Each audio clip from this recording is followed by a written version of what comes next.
All right. So thank you very much, Sue, for inviting me. Obviously, as you said, it is Baby Loss Awareness Week. So that started on Saturday and it runs until Friday. And what that's all about, obviously, is raising the awareness about pregnancy loss and baby loss more generally, because unfortunately, despite it being very, very common and something that as a midwife, you'd be incredibly lucky not to see in your career, it still is a very taboo subject, and it's something that, midwives can struggle with and that families obviously do struggle with when it does happen to them. So I'm going to talk a little bit about pregnancy loss, like the statistics behind it, but I'm mostly going to concentrate on, how it affects women and why it is quite a complex issue for us to deal with as midwives. So these are some of the statistics. They may or may not surprise some of you. So as it says there, pregnancy loss is very, very common. Surprisingly so. So these are statistics from the UK. So we're not talking global statistics. They would be much, much higher. We're talking just from the UK itself, and these are 2019. So it's just to be aware, obviously, statistics run a little bit behind. So we tend to be 1 to 2 years behind when we can get them out of the Office of National Statistics and Embrace. So you're seeing some of like the headline figures there. So if you look at miscarriage, so you will see various quotations regarding how common a miscarriage is. So it's around 20%, 20 to 25% of women experience it. But if we actually took all of the women who knew they were pregnant, if every single one of them reported, the figure is probably a little bit lower. So more like 1 in 8, but about a quarter of women in their lifetime, in their childbearing lifetime, they will experience miscarriage. And it's estimated that actually every single year in the UK, about 250,000 women will experience it. So you're talking absolutely huge numbers of women. And the unfortunate thing for this group of women is that because it tends to happen in the first trimester, where a lot of them haven't even told anyone they're pregnant, there isn't many people around them, not so much of a support network, they might not have even told anybody. So a lot of these miscarriages that happen early on, they happen because of chromosomal abnormalities. We think about half of miscarriages have an underlying cause, but probably the most tragic thing that clinics like the Thomas clinics are trying to change and to research in is that, a lot of women, they never get answers. It's never explained until they've had 2, 3, 4, 5. Some women have had 8 miscarriages before anyone really looks into it, and they just keep going through it over and over again. And about 1 in 100 women will have recurrent miscarriage. So that's 3 or more in a row. About 60% of those women, even without investigations, they will go on to have a successful pregnancy, but you're still talking about a big number of women who might never know a cause and they might never have a successful pregnancy. And the support around miscarriages isn't standardized, and it's not always great. So coming on more to stillbirth, so this is what you might see more of as a midwife, so your late miscarriages, your stillbirths. Yes, it has reduced. So things like the Saving Babies Lives Care Bundle, they have actually been quite successful. Everyone, obviously, that you have to put your figures in, your CNST, all of that, it always seems like a bit of a pain. But the interventions, so around smoking cessation, reduced fetal movements, fetal growth surveillance, they have actually had quite a lot of success. So we're talking about when I came into bereavement midwifery in 2015, you're talking about 15 babies a day stillborn in the UK. Now it's more like 8. So it has halved. We have met the first target, so much so that they've brought that target forward to 2025 to try and get to the complete halving of stillbirth and neonatal death. So yes, we know some women are more at risk of stillbirth. The background risk is probably 1 to 2%. And a lot of the families, actually, they will say midwives probably don't talk enough about how common it is. They probably don't mention miscarriage. They don't mention stillbirth too much. And they kind of wish they'd known. Obviously, it's probably not something they want to think about too much, but if someone has had a stillbirth before, their risk goes up 4 times. So it is something that we will discuss as a subsequent pregnancy for them. So like miscarriage, actually about half of stillbirths are never explained. So we can do all the tests in the world, but some of those women, again, they will never have answers. And that can be a really difficult place to be. We don't have the answer at the time, and some of those women may never find out why that baby died. And that has obviously knock-on implications, which I'm going to come to now. So pregnancy loss, it is complex. It is bereavement. We see pregnancy loss almost like it's a different thing, but it is bereavement, hence the term bereavement midwife. But while we might think of somebody being bereaved, they lose their grandma, the old person, they die peacefully in their bed. Like generally is the impact, the image that people have of bereavement and grief. This is more complex than that. So you're not just talking about the fact that they have lost somebody in their family. There's other things like multi-layered on top of that. The kind of probably one of the significant ones being that you don't just lose the baby, you lose, and it says it in the top, the loss of your dreams for the future. So that image of when you got that positive pregnancy test of like, now I'm going to be a mom, Now we're going to be a family of 4, we're going to be a family of 5. I'm going to have a grandchild if you're the grandparent. It's like, you know, you lose all of that, and it was imagined, it was never real, but they lose all of that. And it's quite a big kind of image shift from I'm preparing to be a parent to am I even a parent at all? Particularly with early pregnancy losses, obviously you've got no visual images, you've got none of those shared things often that that people can draw on to draw comfort and to talk about with others. So the way that they can kind of cope with bereavement is to talk about the person that they've lost. If you don't have any of that, it's almost like, well, it's not real. And you will unfortunately get quite clumsy things said to people. So, you know, at least you never knew them, you know, they weren't alive. You know, to these people, it's like, that doesn't make any difference at all, they've lost a baby. And other complexities lying on top of that. So, you know, am I a parent anymore? It can be such a kind of shock to people. It can really shock their system. You know, they're feeling frightened. They might have quite a strong belief in God, and suddenly it's like, why has God done this to me? My life doesn't have meaning. I'm frightened because this is what I thought life was about, and it just, this has happened to me, and I'm not sure why it's happened. And if you don't get answers, it's even more kind of complicated for those women. And obviously a big part of it, self-image. You get a lot of women having horrendous guilt. So even if they get told this is not your fault, this is what happened, it was just freak accident, whatever you want to call it, like chance, they see it, you know, their self-image, I failed, something has gone wrong, this is something that I've done, and they kind of lose their trust in themselves and like what they are as a woman. And kind of see, in some cultures it's like, it's very much a, you have to have a baby to be, you know, a woman, to be a good wife. And, you know, they can have that multi-layered on top of it, you know, these kind of cultural expectations. If you don't have a baby, you're failing in some way. And this is the slide that I'm glad I checked, because it does come up in once. So it's very multifactorial. So other things kind of influence it as well. So we think around some of the circumstances around the death. You know, it's not just, you know, when people lose people in a sudden traumatic way, it can be very hard for them. And unfortunately, in some of those cases, something might have happened within the care that woman has been provided during the pregnancy or around the time of labour or shortly afterwards that might have had an impact. And obviously we are very open and honest now. We do full reviews into these cases, and we have to be honest with women if something has gone wrong. And sometimes, you know, that can be really shattering to women, because they're very grateful to the trust, and all of a sudden it's like something that we did could have contributed to this. So that can really influence the way that the women grieve. The support available, we know from lots and lots and lots of research evidence that if people have good social support networks, you know, if they have church, if they have good family, if they've got good friends around them who they can talk to, then they cope a lot better with traumatic events and grief than others might. And this is where obviously we as medical professionals can kind of step in. It's about identifying, you know, who does that person have around them? Who is their network? Because it's not just about, you know, the professional side of it. For some people, they cope much better on like a peer level. So maybe somebody who's been in their shoes, has been through it themselves, a close friend. They don't always want that kind of counselling, that professional level of support. Previous experiences. So unfortunately, as I said, some women have recurrent miscarriage, they have recurrent loss. We can't always explain it. And for some of those women, they might have had a prior bad experience. It might have been managed very badly, and then they have another loss. It might be managed well, it might not. And that can impact on how they cope this time. Obviously, the woman herself. So just because you are bereaved, just because something happens to you, the way that you cope with things tends to be how you cope with things. It doesn't suddenly radically change because this event has happened to you. So the way that you normally cope with things, your personality, your cultural background, your family background, and your kind of inner resources has a big impact on how you cope. Your relationship to the baby. So you will get women, you know, it can be very traumatic. You can get women, you think it's a miscarriage, it's 8 weeks. It happens to lots of people. That's our medical perspective. But, you know, you're looking at kind of like, as I said, I've been a pregnant woman. You know, like as soon as you see that line, it's like your brain goes off, your child has grown up and gone to school, and you've got a relationship with that baby. But for some women, actually, they take it very factually. It's going back, you know, how Sophie was talking. It's like in some cultures, this happens a lot. They see it a lot.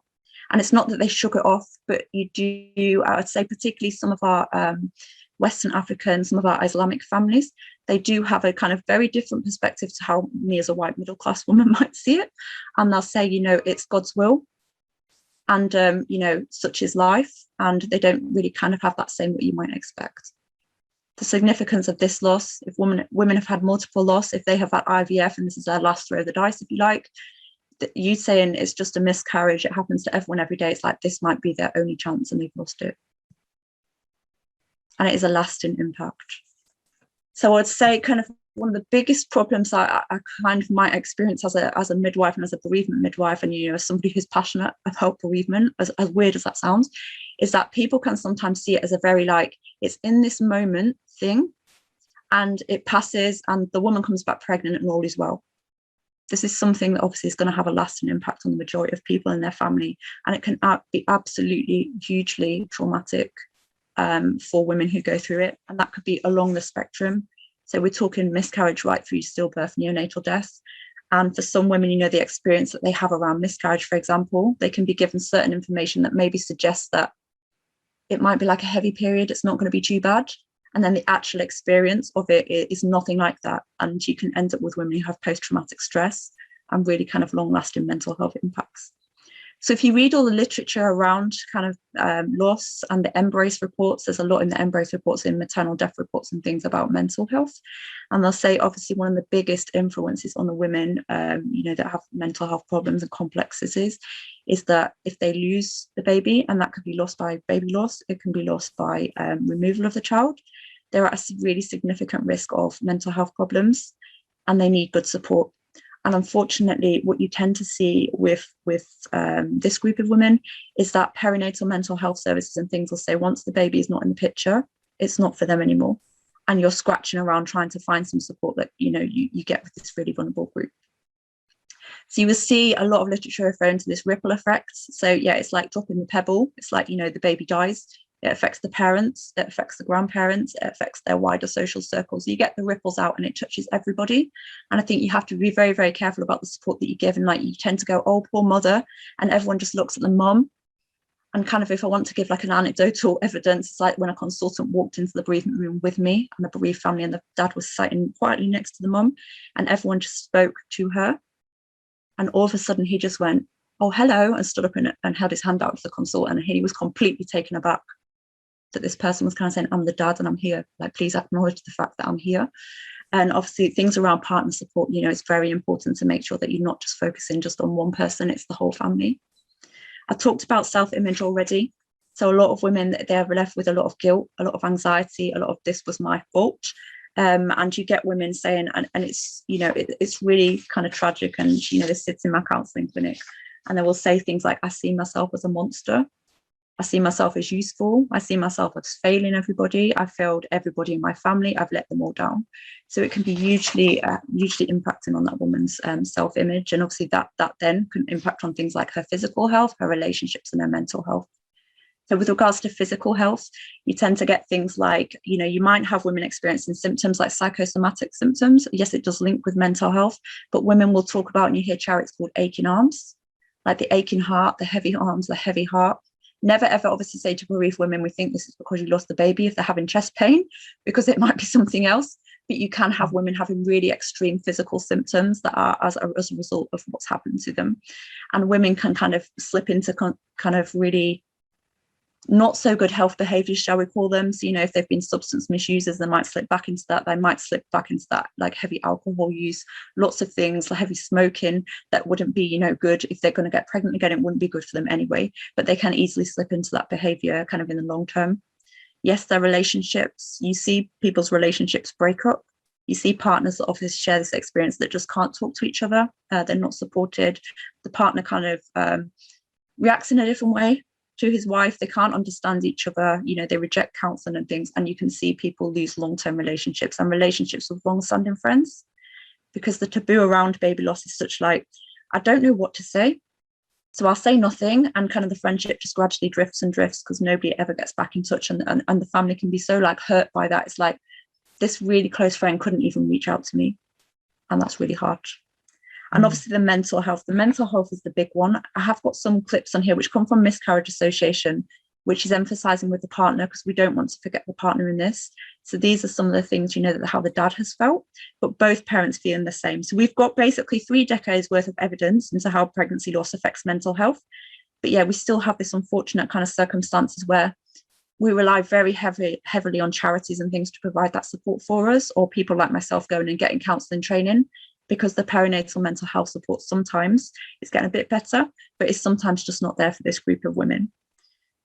And you've got kind of three elements within that. So obviously this transition to parenthood and the attachment with the baby, perinatal mental health disorders like post-traumatic stress and severe depression, and this complex grieving. So people go through a process of bereavement, but sometimes that is more complicated and they get stuck at a certain point, and those are the people that probably need a bit more support. So most women, they get their most acute symptoms like what you might call depression and anxiety in their first month. Around a third of women in that time, they have like symptoms that you would say is post-traumatic stress disorder, and a quarter have depression and anxiety. Tends to drop a little bit. So if you look in the long term, you're talking more 1 in 6 women have long-term post-traumatic stress, and obviously the impacts that can have on their wider life in the next pregnancy. And it will include those that have early pregnancy loss and ectopic. So it's not like stillbirths, it's the whole spectrum.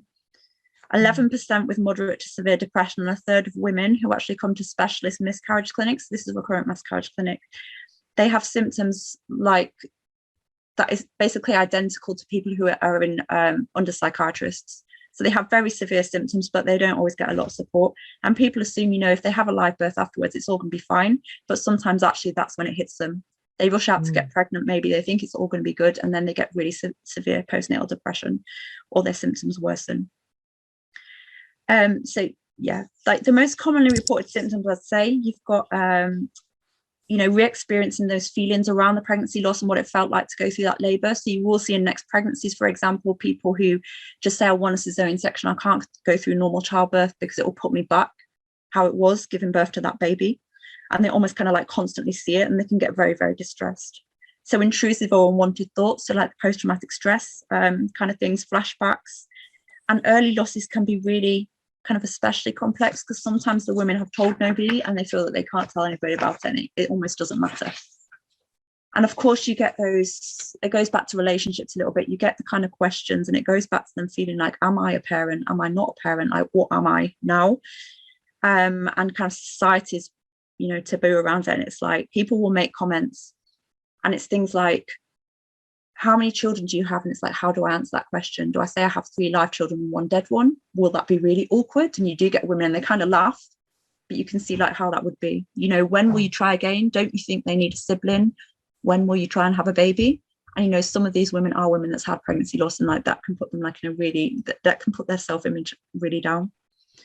And you're thinking about the staff as well. Just before I kind of finish on what I do as a bereavement midwife in my trust, never kind of underestimate as a midwife like how difficult it is to look after this group of women, because I do it all the time, and sometimes people kind of making it as a throwaway comment, like you do it all the time, so it's almost like it's okay and you can just deal with it, and it's just like it doesn't affect you. It just kind of floats. You just float over the top, and you just kind of almost like ignore it. You always have the cases that touch you more, and of course it's not easy, but you do have to have like the kind of coping methods, and that's where my running comes in. So I'll mention it because Sue mentioned it. I run, so that's how I deal with it. We don't always, as bereavement midwives, necessarily get psychological support, but yeah, we find out other ways of coping, and that's my way because it gives me time to like zone out and think. Obviously, we have things in our own lives. Some of us have had pregnancy loss ourselves. Sometimes we come in on the shift and they allocate you to that room, and it's like, today is not a good day. And again, anecdotally, I came in on a shift and I'd lost a friend suddenly, and there were 6 bereaved families on the labour ward. And you're like, no, today is not the day for me. But obviously, it was my job, so you have to go on. So as a member of staff, as much as we talk about the support for the women, you must seek support for yourself if you're finding it difficult. It's part of what a bereavement midwife will do. But you will have like occupational health support. You'll have your PMAs.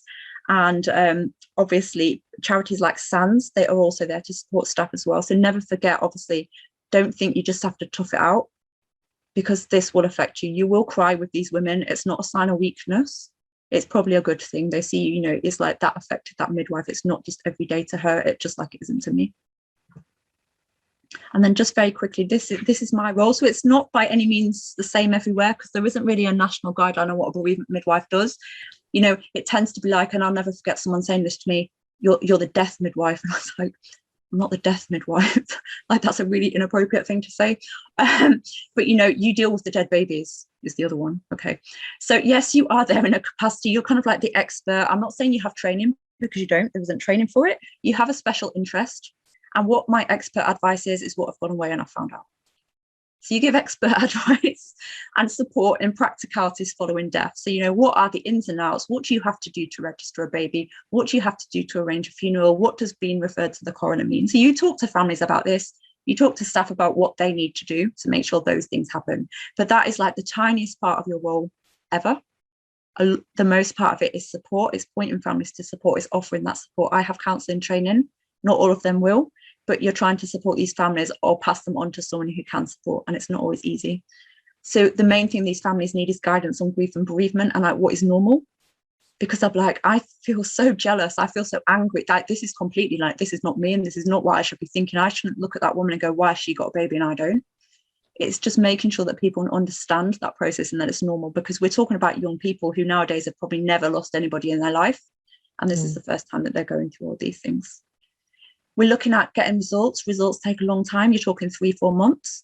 Getting results to try and explain what's happened and plan for the future if they choose to have another pregnancy, or just to close that episode off and like just give them that closure, just understand what it was happened to them. And something I do subsequent pregnancy as a midwife, as a general midwife in an antenatal clinic, you will come across these women. I've talked about how kind of really heavily psychologically damaged some of these women are, and never kind of assume this is a new pregnancy, like it'll all be all right this time, dear, because those women will have an unbelievable level of anxiety. And something, obviously, the reason my appointments in Rainbow Clinic are quite long is because you will spend a lot of time and women will get very, very fixated on, I'm so worked up about this scan because last time this is where I found out what happened. I'm so worked up about being 36 weeks because that's when I lost the baby. And it can kind of really build up and it can just destroy that pregnancy for them and ruin their mental health. It's very important they have really good, if you don't have a specialist clinic, that they have some mental health support, that you understand and you give them that little bit of time. It really is important. And that in a nutshell is what I do. Right. I know I've kind of been over a little bit. Hopefully that's okay.